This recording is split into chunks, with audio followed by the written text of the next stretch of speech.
అంటే రీబార్ ఇవంతా కూడా ఇందాక చూసిన సిమెంట్, ఇప్పుడు వాడు సిమెంట్ స్లాబ్ కానీ ప్యాడ్ కానీ అంటారు కదా, ఆ వేయడానికి ఇన్సులేటెడ్ రీబార్ రస్ట్ పట్టకుండా. ఓకే. సో వాడు అవుట్లైన్ వేసేసి పైప్లన్నీ పెట్టి ఫౌండేషన్ అంతా ఉండదు, 3 feet 2 feet 4 feet ఉంటుంది ఫౌండేషన్. ఊరికే అట్లా స్లాబ్ సిమెంట్ స్లాబ్ని ఇలా వేసి చివర్లో మాత్రం ఇట్లా ఒక 2 feet 3 feet ఇట్లాగా పెడతారంటే. ఓకే. అలాగా ఇదంతా ఫౌండేషన్ అంతే. ఈ ఫౌండేషన్ ఏముండదు. ఈ పైప్స్ అన్ని ఏదర్ వాటర్ ఆర్ ఎలక్ట్రికల్. ఇంటికి ఫౌండేషన్ ఎంత వేసారు చూసావా? యా, అంతే. అక్కడ వచ్చేసి వేసేసి ఈ రీబార్లన్నీ వేసి వాడు దాని మీద వేసేస్తాడు. అది కూడా ఉంది నెక్స్ట్ స్టేజ్. ఎస్ ఎస్, నేను లీస్ట్ చెప్తాను, నువ్వు చూసుకుంటూరా. సో ఇది ఇక్కడ ఇది దారిన వేసి ఇప్పుడు మన సెకండ్ స్టేజ్ ఖాళీగా ఉన్న ల్యాండ్లోకి ఫౌండేషన్కి బొక్కలన్నీ క్రియేట్ చేసి, ఆ ఫౌండేషన్ గ్యాప్స్ అన్నీ క్రియేట్ చేసి ఇందాక చూసిన మన రీబార్ని వేసి ఆ ఇన్సులేటెడ్ ట్యూబ్స్ వేసి ఈ గ్యాప్స్లో అంతా కూడా ఇప్పుడు కాంక్రీట్ ఒక పెద్ద ట్రక్ వచ్చి ఫిలప్ చేసేస్తుంది. ఇలా చేసి కవర్ మీద కవర్ తీసేసి ఈ కవర్ మీద వేసేస్తారు ఇక్కడ ఆ కవరు ప్లస్ ఆ గ్యాప్స్లో. ఓకే. వేస్తే దాని మీద సిమెంట్ పడిపోతుంది అట్లా. ఇవి రీబార్, అట్లా రీబార్ వేసి వేస్తారు.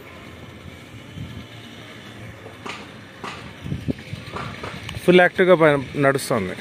ఇది అయిన తర్వాత ఈ స్టేజ్ సిమెంట్ అయిపోయాక నెక్స్ట్ ఏంటి, నెక్స్ట్ విలేజ్ చూద్దాం. ఇది అమెరికాలో ఇట్లా ఇల్లు ఇక్కడ కడుతుంటారు, ఇల్లు ఉంటాయి లాట్స్. ఇవి ఇక్కడ నుంచి మినిమం ఇంత క్లియరెన్స్ ప్రతి ఇంటికి ఇస్తారు. ఈ గ్యాప్ ఆ రోడ్డుకి 15 feet మినిమం 20 feet 30 feet ఇస్తారు మినిమం. ఓకే. ఇచ్చాక ఏదైతే కర్వ్ ఉందో దాన్ని క్యాల్డిశాక్ అంటారు. సో ఆ లాట్ కొంచెం వెనక్కి వెళ్తుంది, బట్ వాడికి ముందు కట్ అవుతుందేమో తప్ప ఇల్లు స్టార్టింగ్ అక్కడికే ఉండాలి. ఎక్కడైతే ఆ గ్రీన్ పైప్ ఇలా ఉందో ఆ ఇంటికి సంబంధించిన అంత ఎలక్ట్రిక్ అన్ని కూడా దానిలోకి వస్తాయి బయట నుంచి. అచ్చా. ఆ చిన్నగా కనబడుతున్న గ్రీన్ వచ్చి ట్రాన్స్ఫార్మర్ ఆ ఇంటికి సంబంధించి.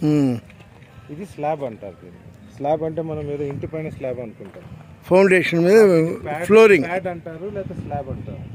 చాలా కన్ఫ్యూజన్ ఉంటుంది. స్లాబ్ అంటే మనం నెత్తి మీద అనుకుంటాం, అవును వాళ్ళు చెప్పడం. సో ఇది వేస్తారు, ఇది ఇంటి లేఅవుట్కి వేసేస్తారు. ఫస్ట్ వేసేసి ఈ పొడుగున్న అల్యూమినియం ప్లేట్స్ ఇట్లాంటి వాటితో ఆ రాడ్ వాటితో ఎక్స్టెన్షన్స్తో ఇంటి అవుటర్కి ఫస్ట్ కనెక్ట్ చేస్తారు. లైక్ దిస్ పక్కన ఉన్నట్టు అంతా కూడా ఇంక ఎవ్రీథింగ్ ఇన్సైడ్ ఈజ్ ప్రైమరీ. 99% చెక్కలు ఉంటాయి. ఒక 2-3 చోట్ల ఐరన్ రాడ్లు పెడతారు అవసరం వచ్చిన చోట, యాడెడ్. ఇది అదర్వైజ్ ఆల్ యూజింగ్ చెక్కలు. వెళ్ళినప్పుడు అది మోర్ చూద్దాం. ఇక్కడ ఎవ్రీ పైప్లో వస్తే నీళ్ళు వస్తాయి, లేకపోతే ఎలక్ట్రిసిటీ వస్తుంది బయట నుంచి connected. Okay. Full load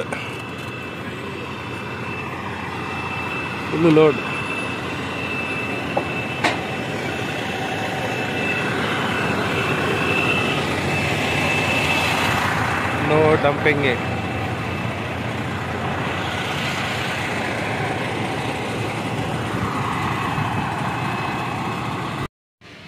cement slab అయిపోయిన తర్వాత ఓన్లీ ఫ్రేమ్ వర్క్ చేస్తారు చెక్కలతో. ఆ సిమెంట్ స్లాబ్ కింద ఉంది కదా సిమెంట్ ప్యాడో స్లాబ్ అంటారు దీన్ని, ఇక్కడ స్లాబ్ అంటారు ఎందుకు వెరైటీగా, ఎందుకంటే వీళ్ళకి నెత్తి మీద ఇంకేం సిమెంట్ లేదు కాబట్టి. సో అలాగా ఒక ఫ్రేమ్స్ అంతా కూడా కడతారనమాట. డబుల్ ఎక్కడెక్కడ 4 ఉంటే స్ట్రాంగ్గా పెట్టడం, సింగిల్గా పెట్టడం, ఆ ఇంటి లేఅవుట్ ఎలా ఉంటే అలాగా మొత్తం ఫ్రేమ్ వర్క్ చేస్తారు. ఇది యాక్టివ్గా పనిచేస్తుంది కాబట్టి యాక్టివ్గా పనిచేసే ప్లేస్ వెళ్ళకూడదు, చెక్కలు ఏమైనా పడతాయి నెత్తి మీద. అది స్టోరీ. నెక్స్ట్ స్టేజ్ ఇల్లు ఇట్లా ఉంది. లోపలికి వెళ్తే ఇంతే, ఆ చెక్కలు పెట్టారు. ఒక్కొక్క రూమ్ ఎలా రావాలో అలా పెట్టారు. ఆ ఫ్రేమ్స్ని ఎక్కడ 2x4s అంటారు వీటిని, ఇది సైజు 2x4. మిగతా పెద్ద slabs, huge slabs, heavy duty slabs ఎక్కడ వేయాలో అక్కడ వేస్తారు. ఇవన్నీ ఉన్నాయి వర్క్. ఇంతే ఇల్లు. కొన్ని చోట్ల చెక్కలు పెట్టారు నీట్గా, కొన్ని చోట్ల ఇంకా పెట్టాలి అంతే. ఎక్కడెక్కడ 4 ఉన్నాయి, 6, 7 ఉన్నాయో అక్కడ హెవీ డ్యూటీ సపోర్ట్, ఇల్లంతా అదే సపోర్ట్ చేస్తుంది. మన సైడ్ పిల్లర్ ఇక్కడ it supporting a huge load లెక్క ప్రకారం. ఇది చాలా హెవీ లోడ్స్ ఇక్కడ సపోర్ట్ చేస్తున్నట్టు. సో అక్కడ అందుకే అది ఆ సైజ్ది పెట్టారు. ఇది ప్యాటియో, బాగా వర్క్ చేస్తున్నారు. సో అలా వేసిన దాని మీద షీట్ రాక్ వేసి ఇటుకలు వేస్తారు. నెక్స్ట్ స్టేజ్ కూడా చూద్దాం. అందరు పాపం కష్టపడి చేస్తున్నారు, అంటే మెక్సికన్సే చేస్తారు ఇక్కడ వర్క్ అంతా. అలాగా చాలా జాగ్రత్త ఉండాలి కన్స్ట్రక్షన్ ఏరియాలో. అలా మేకులు ఉంటాయి, వందల మేకులు చెక్కలకి. కాలు పెట్టారా అయిపోయింది, దిగిపోతాయి. షీట్ రాక్ అంటారు. ఆ షీట్ రాక్ వేస్తారు. సో ఆ షీట్ రాక్ ఇందాక చెప్పినట్టు మనం ఆ స్లాబ్కి ఈ స్టీల్ని పట్టుకొని షీట్ రాక్కి కనెక్ట్ చేశారు ఇక్కడ ఇందాక చెప్పినట్టు. ఇదంతా కూడా పిండి లాంటి చెక్క లాంటి పిండి అట్లా. అండ్ ఈ లోపల ఈ వైరింగ్ అంతా చేసేస్తారు. సో ఇప్పుడు ఇందాక మనం ఓన్లీ ఫ్రేమ్స్ చూసాం.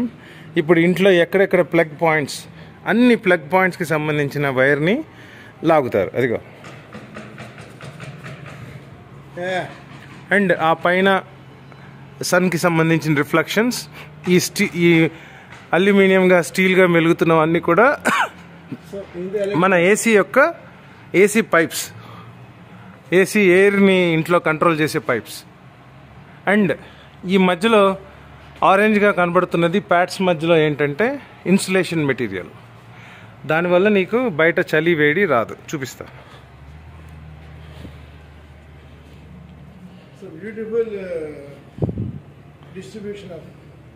ఇంకో వైరింగ్, ఎక్కడున్నా వైరింగ్ క్లీన్గా ఉంటుంది. సో ఇది అంటోంది, ఇదంతా కూడా ఇన్సులేషన్ మెటీరియల్, ఇదంతా కూడా దూది. దీనివల్లే వేడి చలి ఆగుతుంది, బయట నుంచి ఇంట్లోంచి పోదు. సో ఇదంతా కూడా వేస్తారు. ఎక్కడెక్కడ అవుటర్ ఫేసింగ్ వాల్ ఉందో అక్కడ మస్ట్ అండ్ షుడ్ వేస్తారు. ఇది చిమ్నీ. సో అందుకనే ఇక్కడ చూస్తే ప్రతి చోట ఈధర్ ఫోమ్తో కానీ దూదితో కానీ వాళ్ళు దాన్ని blue, red, hot water, cold water. So ఇదంతా కోల్డ్ హాట్ వాటరు అట్లా, ఇదిగో blue cold water type something. And ఆ వైరింగ్ 12 gauge వైర్ వాడతారు. 14 gauge మామూలుగా ఎల్లో వైరు, 12 gauge ఏమో వైట్ వైర్. మంచి వైర్సే వాడతారు కానీ 12 బాగుంటుంది స్ట్రాంగ్. ఇంకా ఆ రిఫ్లెక్షన్ కోసం అక్కడ హీట్ రాకూడదు అని అల్యూమినియం వేస్తారు. అల్యూమినియం ప్లస్ ప్లాస్టిక్ అన్ని రకాలు ఉన్నాయి, అంటే ఫోమ్ అద్దాలు. ఇది టిపికల్ హోమ్ కన్స్ట్రక్షన్. దీన్ని అవుటర్ వాల్కి ఎలా అయితే షీట్ రాక్ వేశారో ఇన్సులేషన్ పెట్టిన తర్వాత అలాంటి షీట్ రాకే ఇక్కడ వేస్తారు. దాని మీద ఇంకా పెయింట్ మొదలు పెడతారు.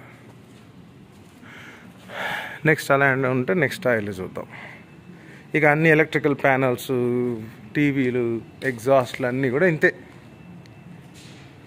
బిల్డర్కి మహా ఏమీ ఎక్స్ట్రా ఏం ఖర్చు కాదు, అంతా చెక్కలే.